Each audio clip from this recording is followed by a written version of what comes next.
This is hello, good morning, good afternoon, good evening, I'm guessing, wherever you are in the world right now. I'm Louisa Munson. I'm joined here with the lovely and amazing Rick Pursell. We're coming to you from two different continents. Rick, do you want to say what time it is where you are and where you are? It is precisely 2:06 in the afternoon on a glorious sunny Bali day. Oh, beautiful. I remember those days. It's so lovely there. It Indeed. is just gone 7 a.m. in Portugal. In Europe, I'm not entirely sure what's going on with the weather right now. It's a little chilly and a bit overcast. So we've got all of that to unwrap and look forward to. Now, today is the day of an eclipse. We've got that. I know that it said it's full maximum at 12:18 p.m. my time. So that is in 5 hours. Yeah. Just over 5 hours. Same for you, Rick.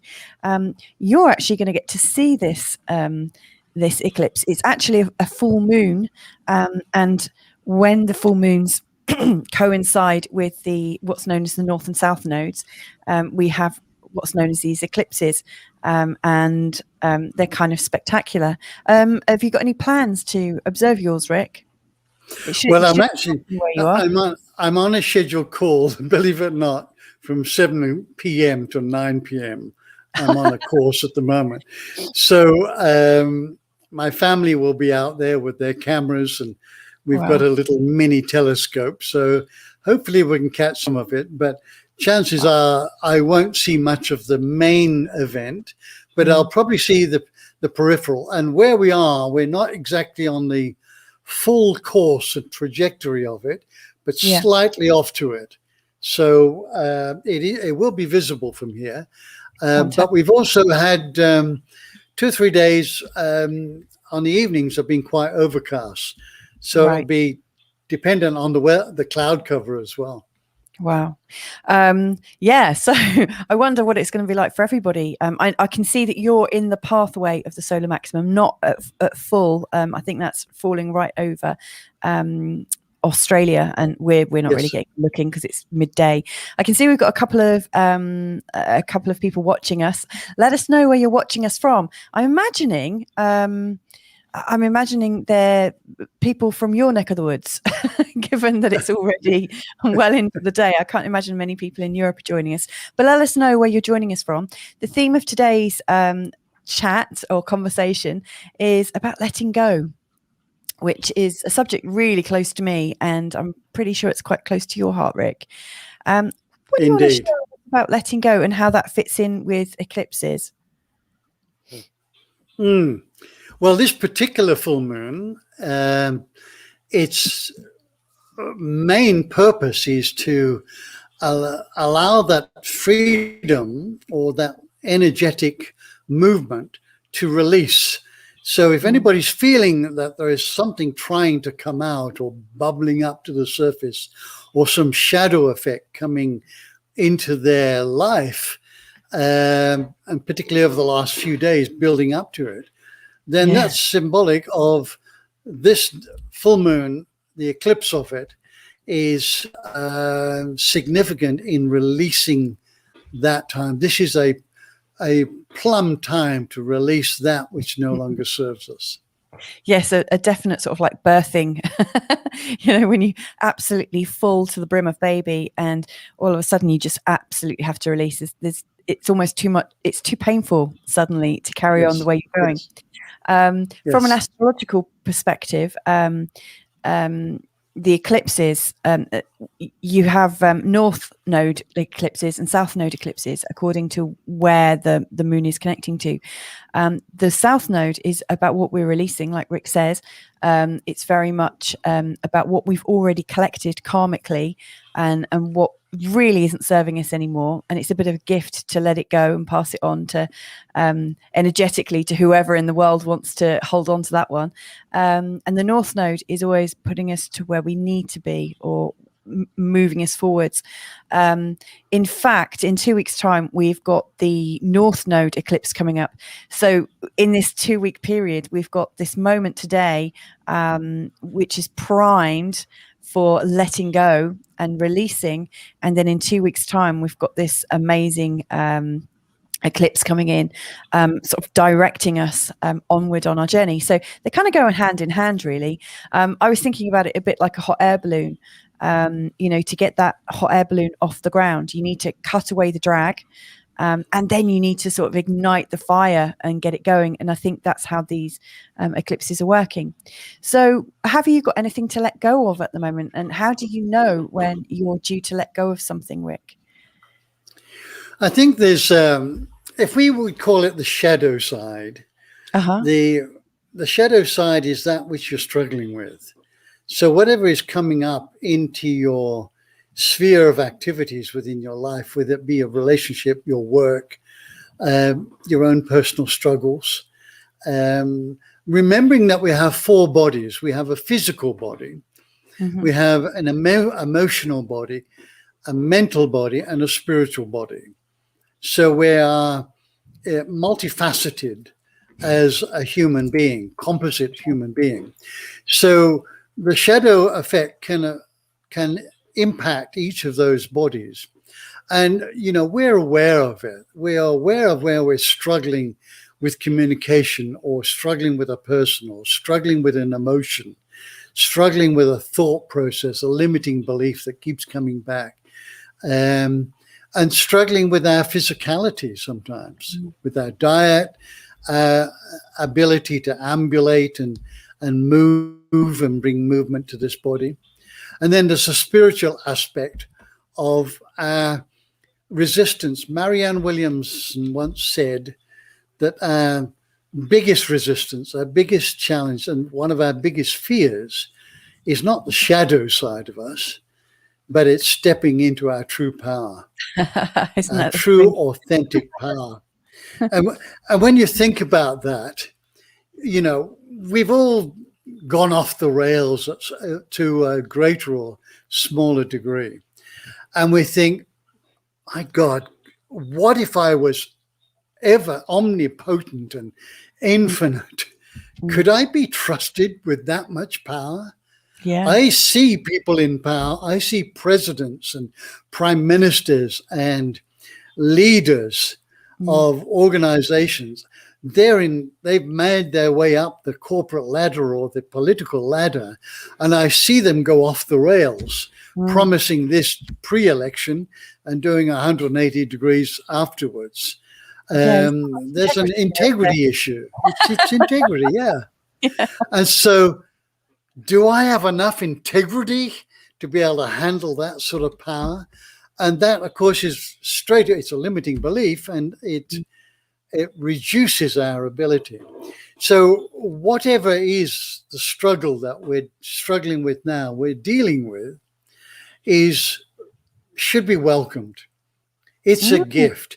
It's a most unpleasant gift most of the time. It's not comfortable. It's damned uncomfortable. Yeah. But if we can see it as a gift, wow, this is coming up. This is coming into my conscious awareness, and it's coming up because it needs to be released. Yeah. It needs to be let go. And if I don't let go of it, it's going to keep knocking on my door until I finally let go. So the answer is dive in there. Dive into the morass, dive into the shadow, into the pain, into the discomfort, and keep going into that until you have that aha moment. And this is depicted by the yin-yang symbol, the dark shadow side with a dot of white and the white side with a dot of black. Yeah. And so we're cruising along in the white side thinking everything's great. If you're in Australia, it's all honky-dory, mate. And then a little bit of the shadow starts to emerge, and it just keeps coming up, surfacing. And now we find we're in the dark side. Yeah. And the only way out, the way out is the way through, is to go through this pain, this discomfort, this trauma, and find that little dot of white, that little nugget of gold, that when you have that aha moment, that epiphany, it puts you back into the white section. And it's a we will never be whole and complete until we brought these two together. So seeing the struggle and say, wow, thank you for coming up. And yes, it is jolly uncomfortable, but I am grateful for the opportunity to see this, to view it, and to release it, because that's why it's coming up. No resistance. Yeah, that's a great description of that. I really like the visual of the yin yang and how as you go into, as you notice your darkness, it starts to pull you. And then, you know, as you start to notice the light, it pulls you back. It almost gave me the image of an hourglass as well, you know, because the grains of sand almost seem to be pulled down, and it's kind of like a vacuum effect as well, because nature doesn't like a vacuum, it abhors a vacuum. So once you let go of something, you are then in the process of pulling something in. I like what you're saying about darkness. I've found a couple of techniques useful for myself, and I'd be really keen to hear some of your top tips on how to embrace it. But for me, I've had a particular sort of release when I just got absolutely bored of my shit. It's no other way of saying it differently.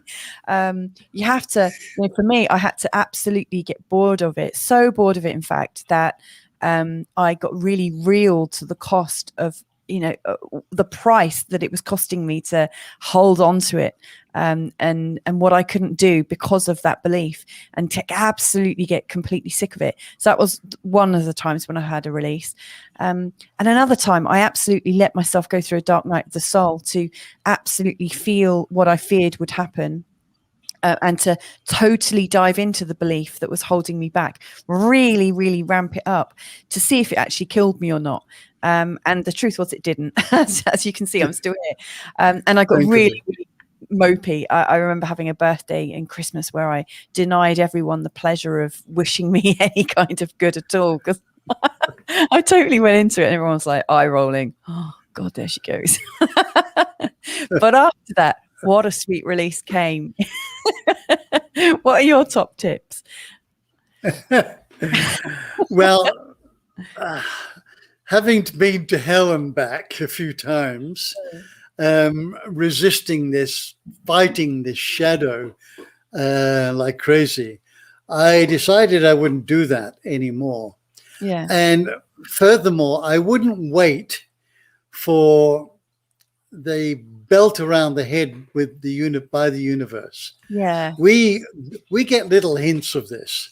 There is something there that is emerging, is rising to be dealt with. I don't dally at that point. I dive into it, because if we ignore it, we resist it, we push it away, we deny it, we suppress it, it will come back heavier and stronger.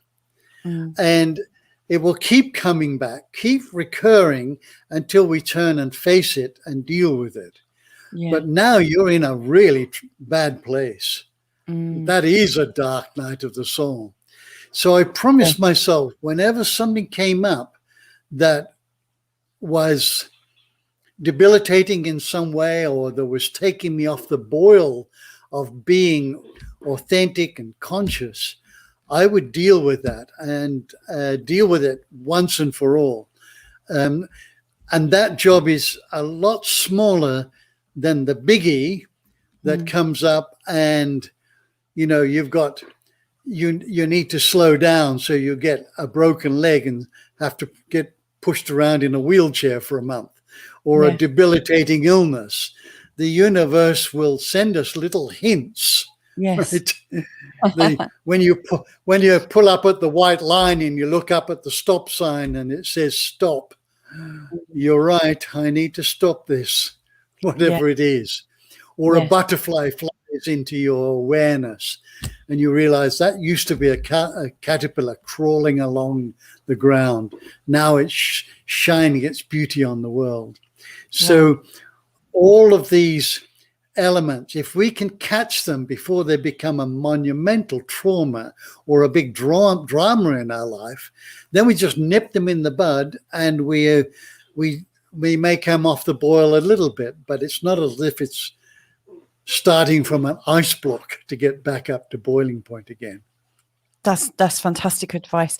In fact, I recommend to my clients to get really present to what signs are already going on in their life, because yeah, you're right, where to the direct level that you are dealing with it, I think you get through it much quicker than you do if you ignore it, kick it down the lane until the universe says, okay, you just can't do this any longer. And because then you get a really nasty old shock. And sort of astrologically, I can see when those points are coming up in people's charts, and often some of the theme or the flavor, and I say, look, there's this possibility coming up.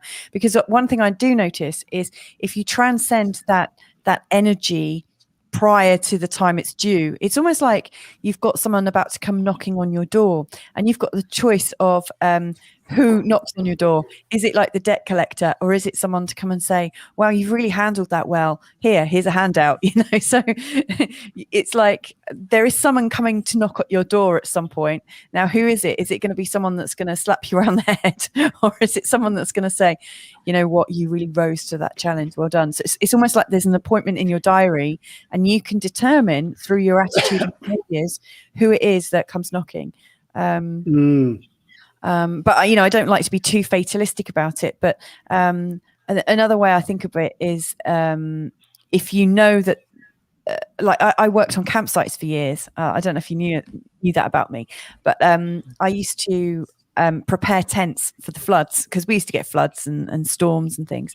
And if you know a tent is, you're in a tent and there's a flood or a storm coming, you guy rope it down extra strong. You make extra adaptions. You also dig a trench around the tent, so the water's got somewhere to go. It doesn't go into your tent. And if you're really smart, you start to kind of dig a soak away, so all that water can drain off somewhere. And if you're really super prepared, you might actually think, okay, I know this storm's coming and there's going to be a ton of rain. I want something that's going to grow really well and that I can use and sell, and that loves a load of water. And so, according to how sort of prepared you are, you can really use these moments to let go of something and build something in. It's like letting go and welcoming in at the same time. It's an interesting one. Sorry, I went off on one. I like that. What I do with my clients, I give them options. If they're carrying some baggage around, and they're alluding to the fact that I really need to let this go. Yeah. Often I'll get them to write a letter to this. Maybe they're having an argument or a circumstance with somebody. Write a letter, and write it from the ego first. Right? Yeah. Just pour everything in you want to tell this person. Swear at them, do whatever you want to do, whatever comes up, right? Call them whatever names you want to do. Write it all out. And in the process, you're now confronting and dealing with this stuff. It's your stuff.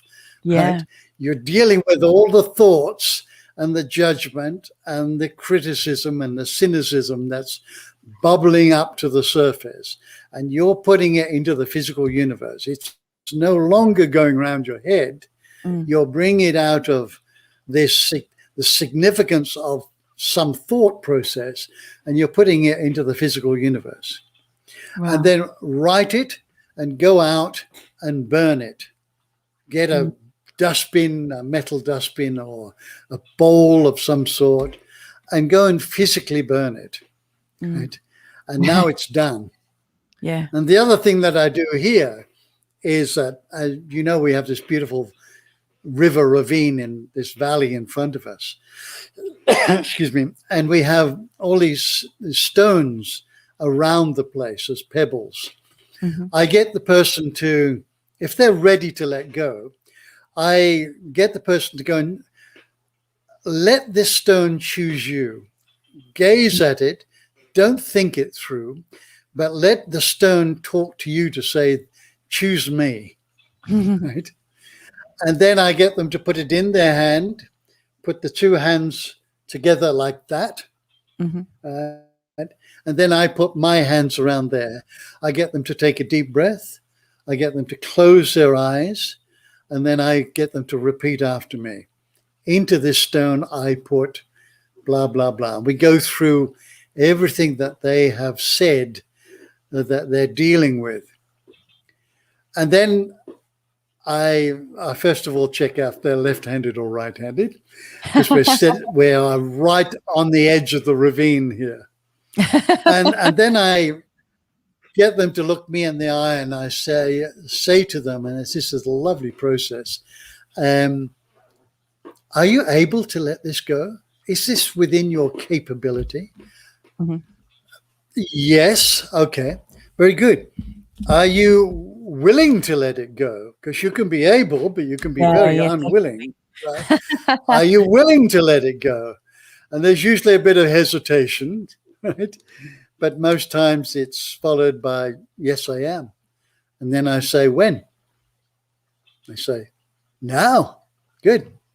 Turn around and throw that into the valley as hard as you can. All right. And let it go. And it usually hits some trees or bamboos. I say, listen carefully, because you'll hear it thud on the ground. Right? And the moment they turn around, they usually take a big sigh. And I did this 2 days ago, and the woman said, I had no idea how much I'd been carrying around and how easy it was to let go. Just like that. Wow. But then I say to them, now listen, you're faced with a choice. You know where we live. You know where this retreat center is. You know this spot, right? Yeah. If you feel inclined, you can climb down into the valley, sort through all the stones that are down there from other people, pick yours up, put it in your handbag or in your pocket, and you can carry it around for the rest of your life. Yeah. Or you can leave it there. What will you choose? Because it's a no-brainer. Yeah. And so it's there. And you might stumble then across I thank them. Something if you go down the verge at the back of your garden. Yeah. And afterwards I say, well, I think that's a good choice, because there's a few creepy crawlies down there. And there's probably a python sitting, waiting, hungry one waiting for you. Make a joke of it. But I also thank them for releasing this, so that you are allowing more of you to become present. And you've contributed to the collective consciousness of the human family. But I also say, listen, I'll let you into a little secret. I'm building a bridge across this valley. Where we are represents the old human beings, all of the things that don't work. And I'm building a bridge across to see the other side of the valley. That's the new paradigm. There's peace, harmony, love, unity. There's permaculture. There's everything that we dream of, right?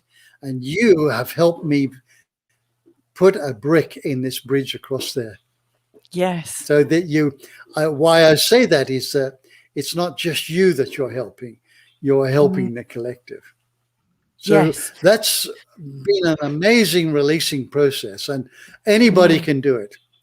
You can even record a message on your phone and make sure the kids or nobody's listening, but give them hell, right? Yeah. but then delete it afterwards. Yes. Do not send that email. Do not send that voice recording. This is your shit, right? Yes. Your stuff. And you're letting go of that, right? And of course, when you do that, most times afterwards, I did it with one guy who hadn't spoken to his brother for 10 years. And he said on the way home, he was going back to Singapore. On the way home, I just texted my brother. I haven't spoken to him. They've been hating each other for 10 years. God. And he said, I texted him on the way home from the airport to my apartment in Singapore. And I said, we should get together. I'm coming back to Australia next week. We should get together sometime. And his brother said, how about Saturday evening for dinner? Wow. Just like that. And that's The a result. only thing that had changed, the only thing that had changed, this man had let go of all this vehemence that he was directing at his brother. And his brother was receiving it energetically. He may not have been conscious of it. And they were doing this to each other. And when one side heals, the other side now has an open opportunity for dialogue. They're the best of friends now. Their families go out together, the barbecues and everything. So I know this works. Yes. That also reminds me of a couple of experiences I've had with like family constellation, which I had in Bali, you know, when I met you, and also with homeopathy. So it's kind of vibrational medicine. So like the process of letting go is like a vibrational medicine, and it vibrates outside of you. I love that a lot. I just want to quickly say, if you are joining us in the chat room, if you're joining us live, then please do just post a message. You know, if you'd like to talk about what you're letting go of, or possibly what you feel might be going on, then just jot us down, or let us know where you're listening in from. It'd be really lovely to know that, so we can acknowledge you and say hi. And I see someone's just hearted that. So come on, don't be shy. Let us know where you're coming in from.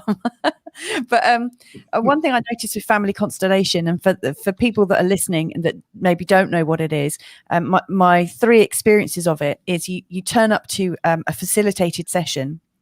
And there'll be somebody who's got a question, and then everybody else that's in the collective sits around in a circle, and the person that's got the question will pick somebody to represent them, will pick somebody to represent all the key players in their situation, and there's a facilitator, there's somebody who's trained, and all the pieces of the puzzle, the people that are representing you and your situation, stand in the middle of the circle. And then you get to direct which way they're facing and how things are looking energetically. And then all of a sudden, it all comes to life. The facilitator says something like, right, let's go. And all of a sudden, the characters all assume some of the energy and the dynamics.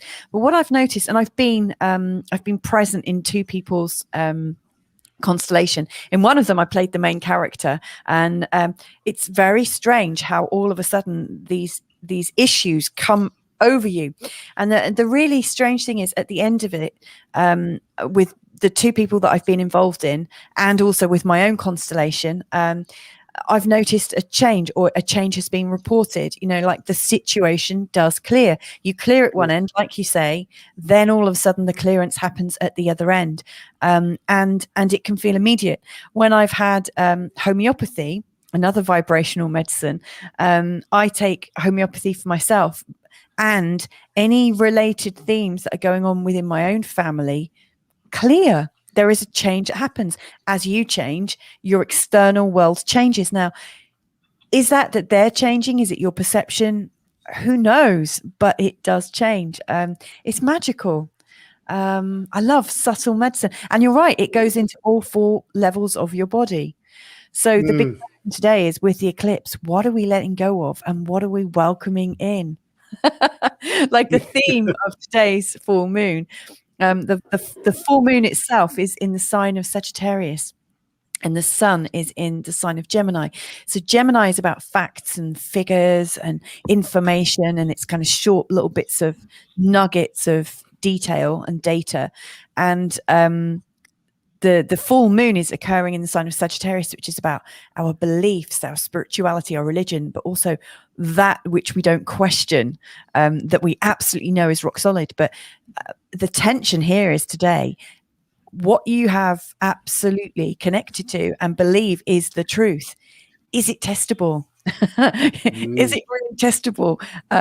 You know, are you just believing something because you've been told to, and it's really embedded in you?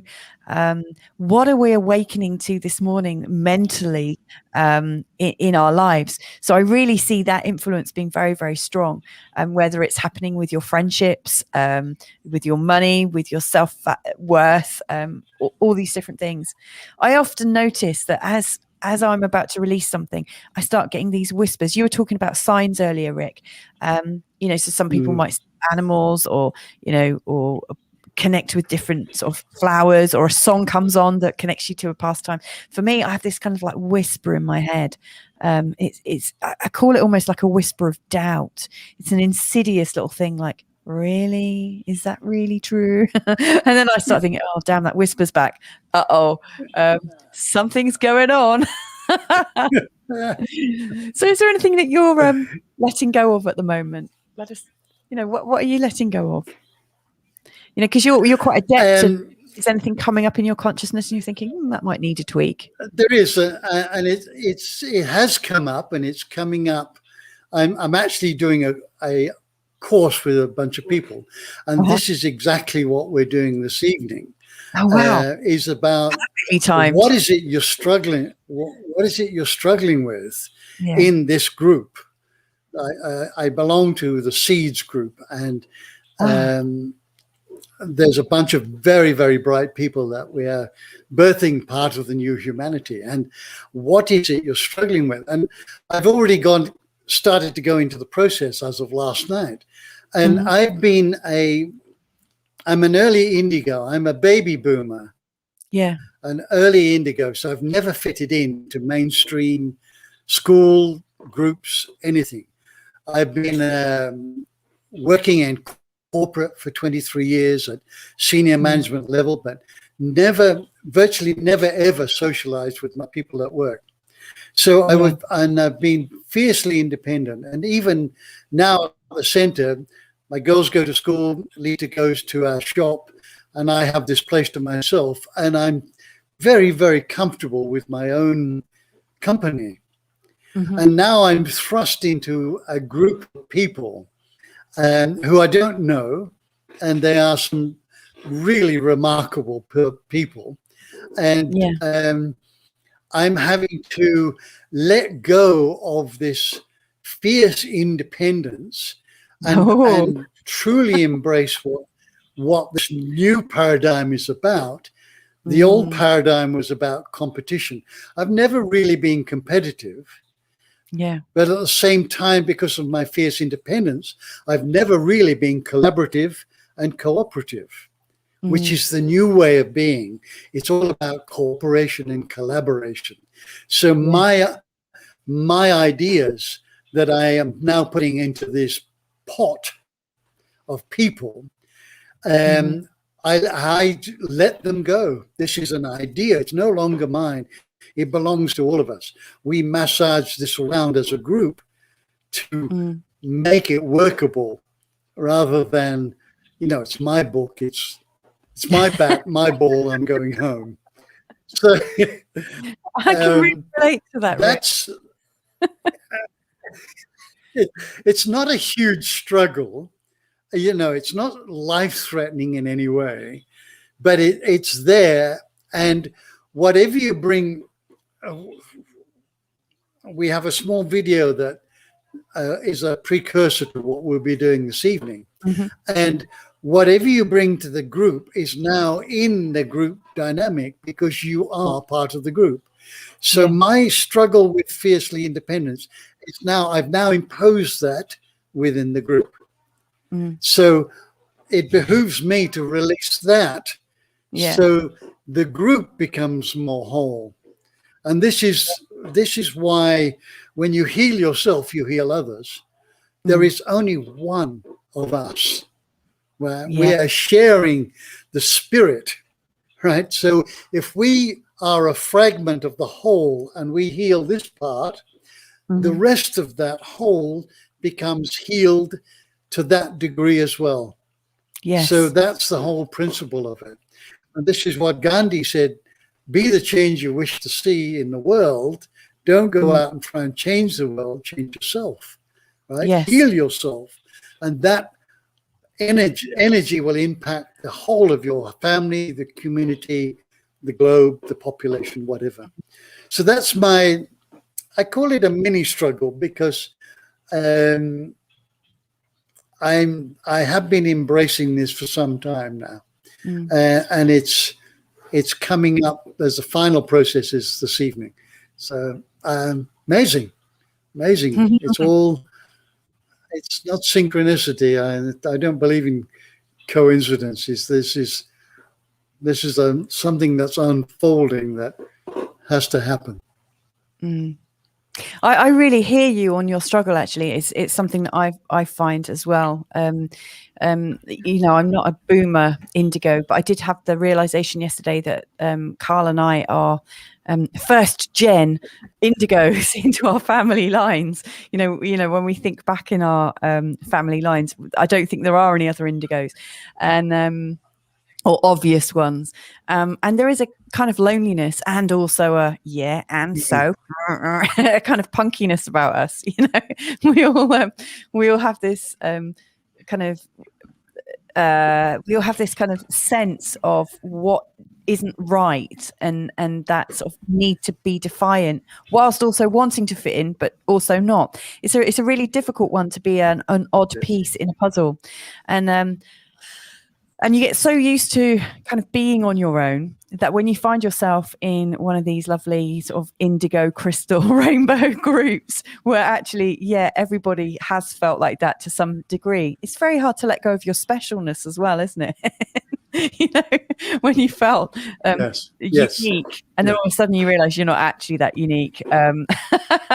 And so we've often both found that we don't feel that comfortable in groups with tons of other like-minded people, and that's something it's taken a while to get used to.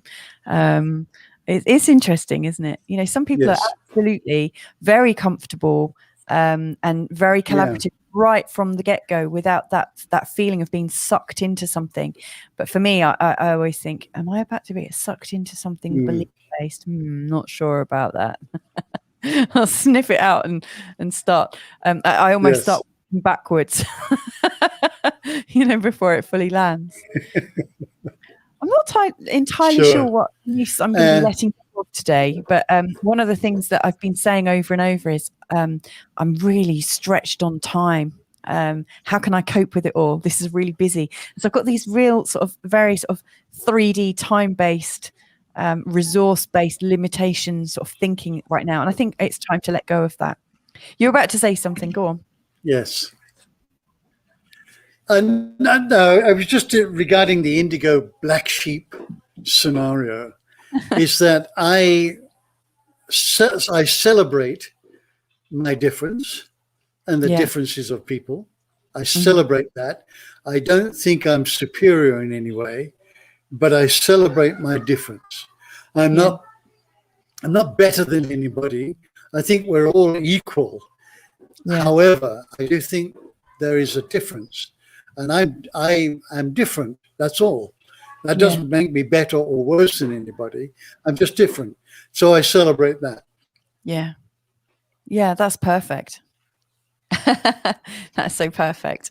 I had a sense of something. Oh yeah. One of the biggest things I've let go of is my grip on what I thought was going on in the world. And you were part of that, actually. I'm pointing in the wrong direction because these cameras come out. I never get this right. But meeting you 11 years ago was actually, you know, coincided with me letting go of a certain way of seeing things. And I felt like my sense of reality was completely altered, and started to live by a new truth. And that was quite an awakening. That was quite a defining moment. What advice do you give to people who might be awakening to the sense that what they thought was real just isn't real anymore? What advice can you share? It's a great question. But let me back up a little bit. If you've ever seen surveyors working on the road, they have this tripod and what's called a theodolite or a dumpy level.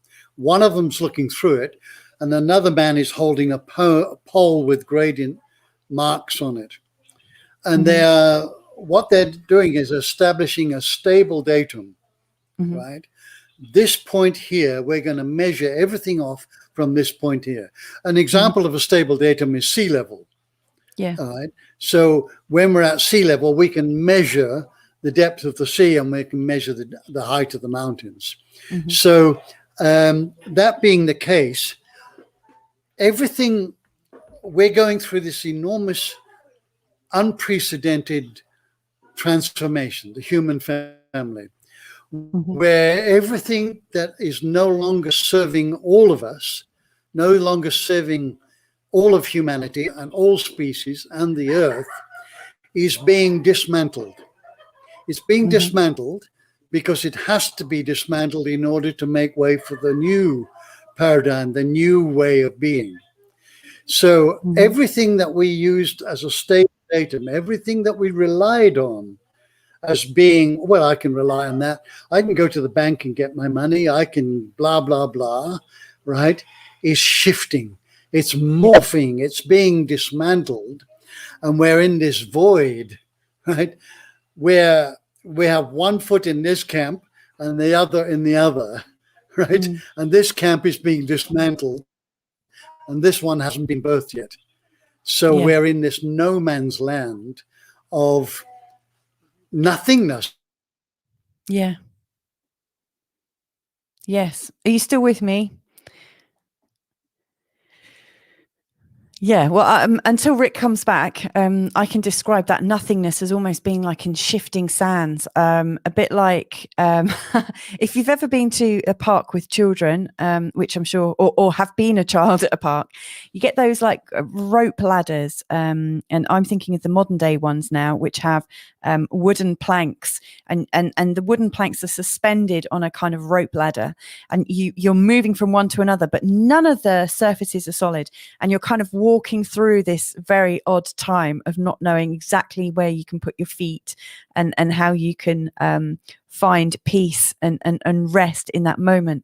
But what Rick was just describing before we lost him was that sense of nothingness from your realizations about life collapsing underneath you. And all the things that you've come to rely upon within your world, and what happens when they suddenly disappear, or when you realize that actually possibly what you are considering as being your reality no longer is the case. I remember, watching the film, and I'm sure everybody's watched the film Matrix at some point.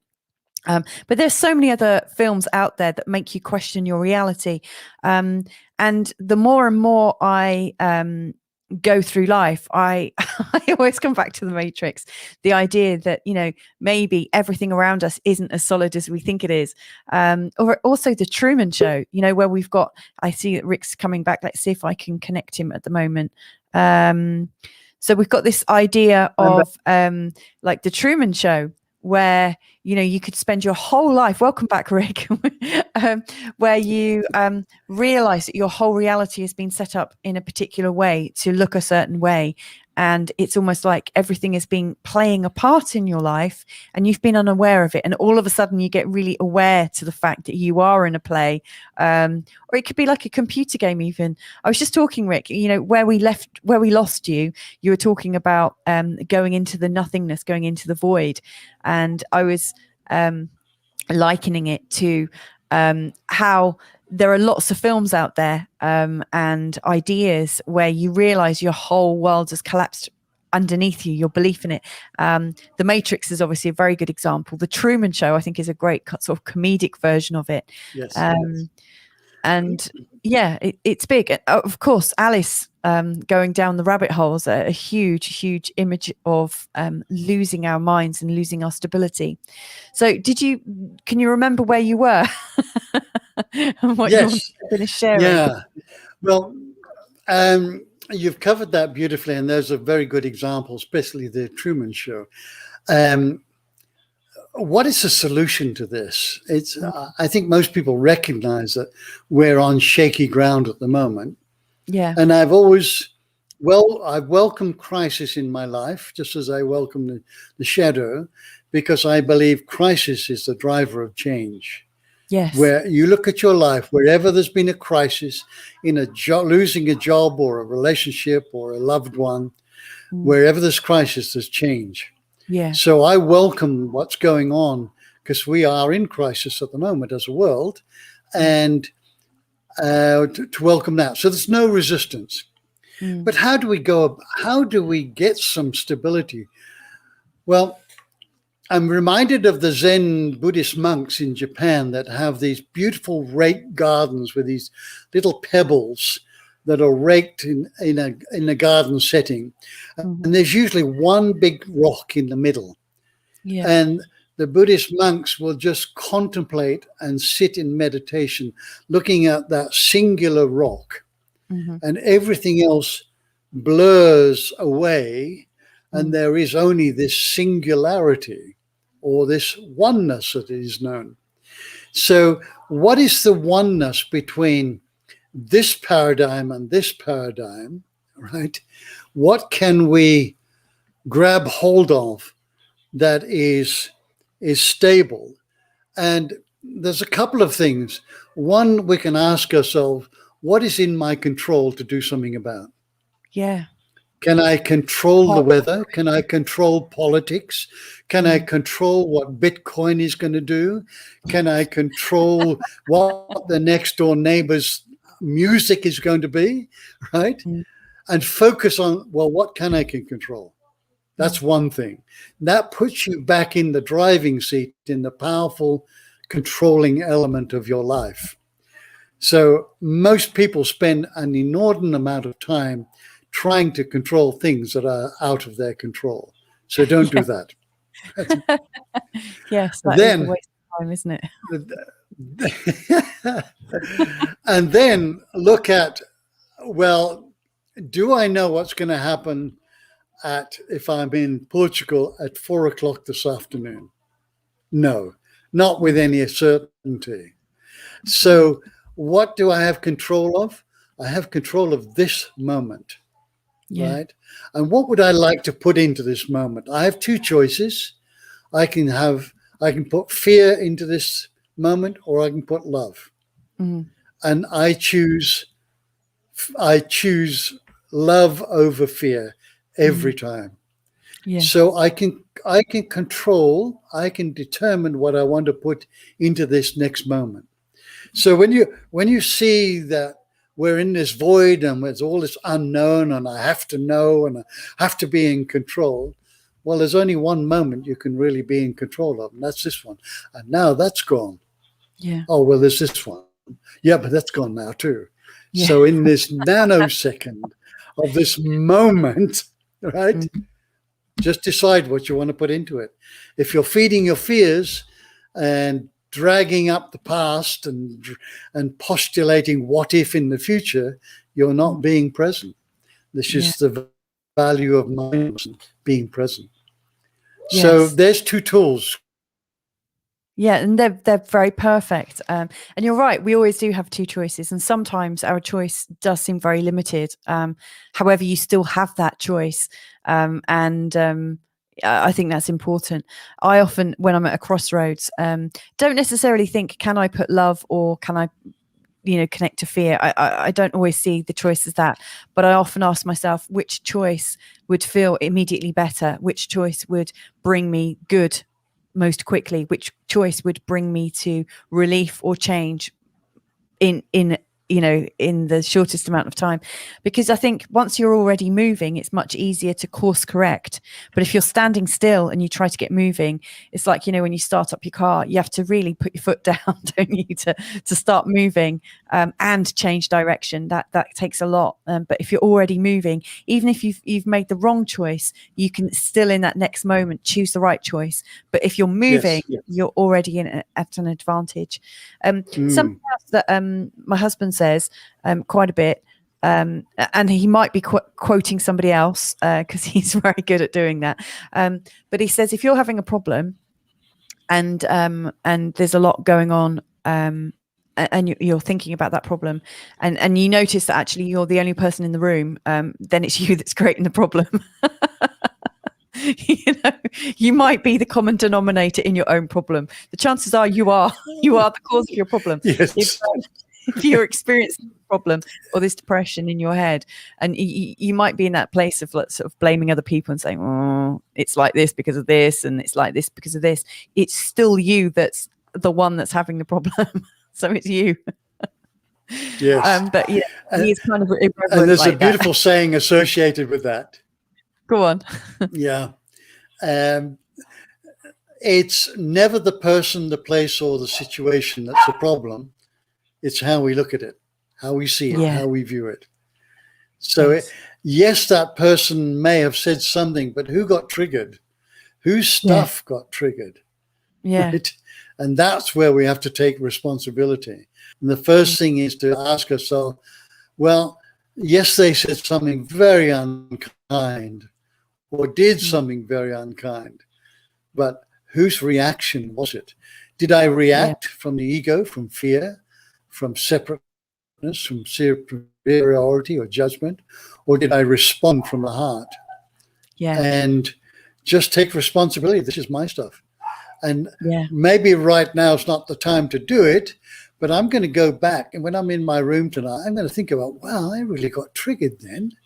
What's underlying this? And then going into this, deeply into it, questioning it, direct self-inquiry.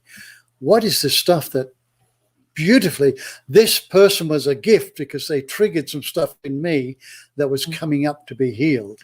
Instead, we project that stuff on other people and just make the situation worse, which we don't want to do. Perfect. Right. I feel like we should be wrapping this up now because we've spoken about quite a lot, around the loose theme of letting go. So some of the things that we've been speaking about, that kind of weird voice in your head that might be saying, there's something going on, how to identify what we might be ready to let go of, the kinds of signs that we might see indicating that we're getting ready to let go of something, what it feels like to let go. What else have we covered so far, Rick, today? It's quite a lot of stuff. How to let it, a little process of how to let go. Yes, writing it down or put it in a stone or whatever. Homeopathy and ideas like family constellation. There's so many different routes, aren't there, to letting go? There are. Yes. Yeah. And then looking at what do I have control over? Yeah. Right. And then making a choice. Let me tell you, everybody that's watching, right? Yeah. You've never made the wrong choice or a bad choice. You've just made a choice. Yeah. You've just made a choice. That's all. Yeah. And if you reflect back, you might say, well, I wouldn't make that choice again. So what a gift that was. How do you know what you want unless you've experienced what you don't want? Yeah. Yeah, that polarity does serve us. So those... And you've just hit on something else that often keeps people in their patterns of resistance and stuckness, and that's the addition of blame, guilt, shame, and anger. Because we're very addicted to that. We're trained into that. And actually, I was thinking earlier that we're trained out of having rose-tinted glasses from an early age, aren't we? It's almost ridicule. It's a sign of ridicule. You know, if you have rose-tinted glasses on, you're sort of cultured out of it as soon as possible. But actually seeing things through, maybe calling them rose-tinted glasses isn't helpful, but having a lens of gratitude and having a lens of possibility is actually a really good tool to have. And instead we get rid of those and we replace them with this addiction to blame, shame, guilt, and anger. And so, when we do make what we might consider the wrong choice, we're also blaming ourselves and using it as a stick to punish ourselves with, to thrash ourselves with. You did that again, you loser. We don't need to do that now, do we? No, we don't. That's self-sabotage. I think optimism is a good thing, and curiosity, hope, and optimism are really good tools. So for me, the glass is neither half empty or half full. It's always full. There's some water in it, and the rest is filled with air. Right? Yeah. Yes. I love that. That's also perfect because, our theme for today also came from the idea of the eclipse and the fact that this is a full moon eclipse, and the full moon is happening on the South Node, which is very much about letting go. But it's in the sign of Sagittarius, and the sign of Sagittarius is about optimism, hope, curiosity, a sense of Yes. possibility, a sense of adventure, and being absolutely ready to dive into something. So I think that's a really lovely way of ending our conversation. So I just really want to thank everybody who's joined us today. We didn't have any questions, which I'm like, I kind of quite enjoy it when somebody says, I'm struggling with this. So but it's really great that we have had people listening in, whether they've been doing it over lunch, or over a cup of tea in the morning, wherever you are in the world. We are really grateful and happy for you to have joined us.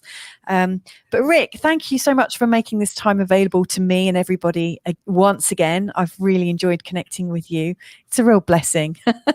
If someone wants to contact you at the end of this, what's the best way for them to reach out to you?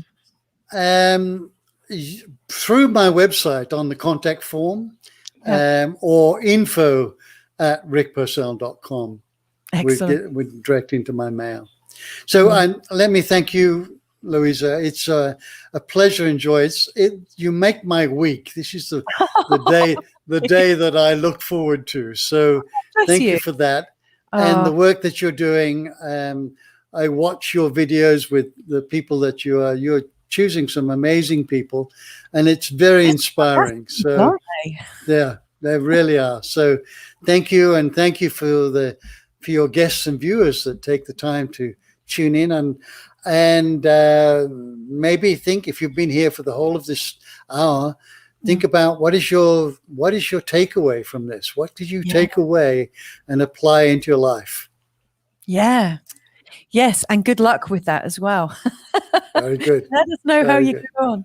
Right. Yes. Well, let's say goodbye then officially. Okay. Thank you so much for joining us today. We hope to connect with you again soon. We are very determined and committed to have these conversations on a weekly basis. If there's something you'd like us to talk about and cover in one of our little chats and conversations, then please do just message either of us. You can reach me. It's Louisa@feelgoodastrology.com. And also you can reach Rick. It's info@rickpursell.com. Anyway, lots and lots of love to you. Enjoy today's eclipse. Take care. And we'll catch up with you very soon. Bye for now. Okay. Bye-bye.